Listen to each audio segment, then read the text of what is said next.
President John F. Kennedy.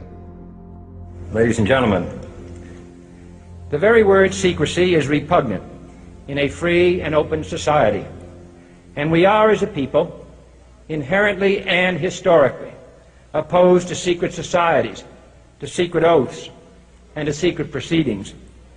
We decided long ago that the dangers of excessive and unwarranted concealment of pertinent facts far outweighed the dangers which are cited to justify it. Even today, there is little value in opposing the threat of a closed society by imitating its arbitrary restrictions. Even today, there is little value in ensuring the survival of our nation if our traditions do not survive with it. And there is very grave danger that an announced need for increased security will be seized upon by those anxious to expand its meaning to the very limits of official censorship and concealment. That I do not intend to permit to the extent that it's in my control. And no official of my administration, whether his rank is high or low, civilian or military, should interpret my words here tonight as an excuse to censor the news, to stifle dissent, to cover up our mistakes, or to withhold from the press and the public the facts they deserve to know. For we are opposed around the world by a monolithic and ruthless conspiracy that relies primarily on covert means for expanding its sphere of influence, on infiltration instead of invasion, on subversion instead of elections, on intimidation instead of free choice, on guerrillas by night instead of armies by day. It is a system which has conscripted vast human and material resources into the building of a tightly knit, highly efficient machine that combines military, diplomatic, intelligence, economic, scientific, and political operations. Its preparations are concealed, not published. Its mistakes are buried, not headlined. Its dissenters are silenced, not praised. Its dissenters are silenced, not praised.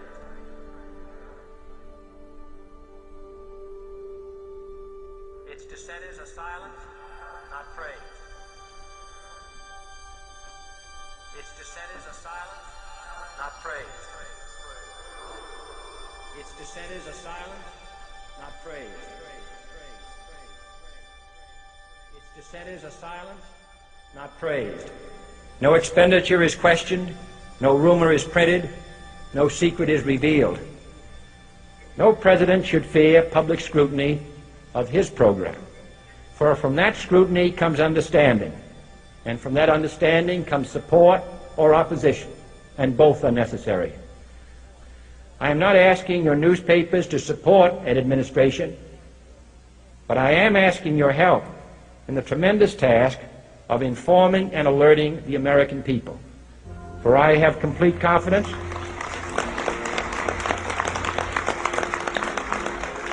in the response and dedication of our citizens whenever they are fully informed. I not only could not stifle controversy among your readers, I welcome it. This administration intends to be candid about its errors, for as a wise man once said, an error doesn't become a mistake until you refuse to correct it. We intend to accept full responsibility for our errors, and we expect you to point them out when we miss them. Without debate, without criticism, no administration and no country can succeed, and no republic can survive. That is why the Athenian lawmaker Solon decreed it a crime for any citizen to shrink from controversy. And that is why our press was protected by the First Amendment, the only business in America specifically protected by the Constitution, not primarily to amuse and entertain, not to emphasize the trivial and the sentimental, not to simply give the public what it wants, but to inform, to arouse, to reflect, to state our dangers and our opportunities, to indicate our crises and our choices, to lead, mold, educate, and sometimes even anger public opinion. This means greater coverage and analysis of international news, for it is no longer far away and foreign, but close at hand and local.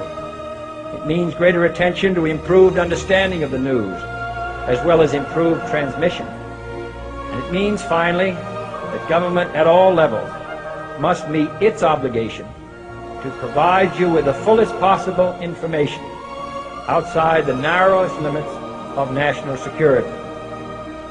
And so it is to the printing press, to the recorder of man's deeds, the keeper of his conscience, the courier of his news, that we look for strength and assistance, confident that with your help, man will be what he was born to be, free and independent.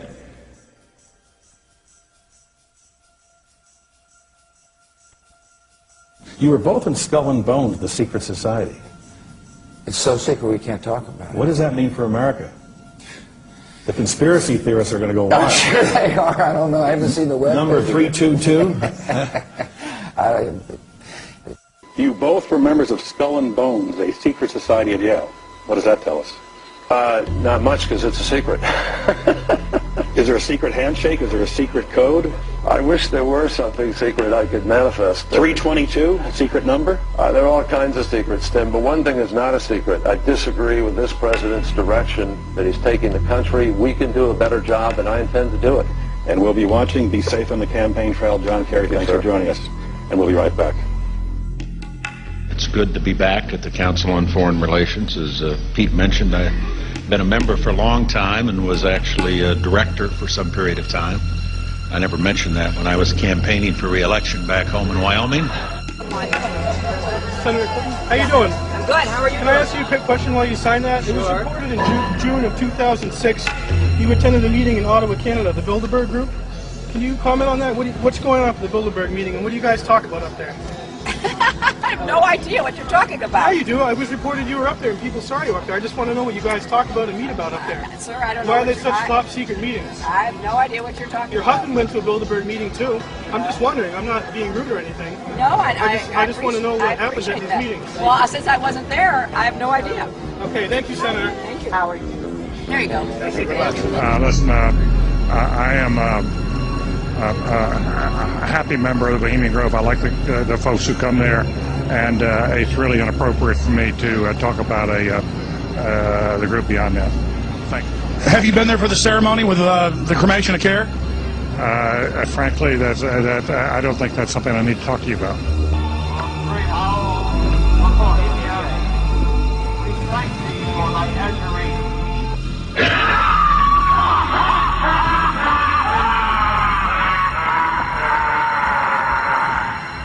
Have you been there for the ceremony with the cremation of care? Frankly, I don't think that's something I need to talk to you about. Really? That's right. Well, I'm Alex Jones, and I snuck in there in 2000. I'm the guy that blew it wide open and got the video. It's been on national TV. Well, I disrespect you for that. You do? I do. But it's a lot of big public officials going in there. Don't we deserve to know? I don't know anything about you, and I don't know anything about your film.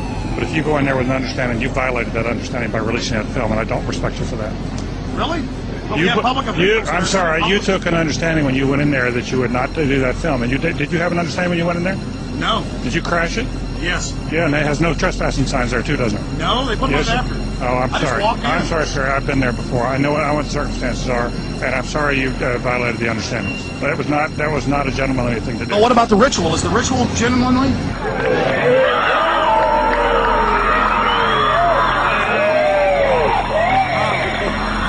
Sir, everything. I don't owe you this comment. I know. This is what's called ambush journalism, and I disrespect you for that as well. So thank you and goodbye. The ritual? It's none of your damn business. Oh.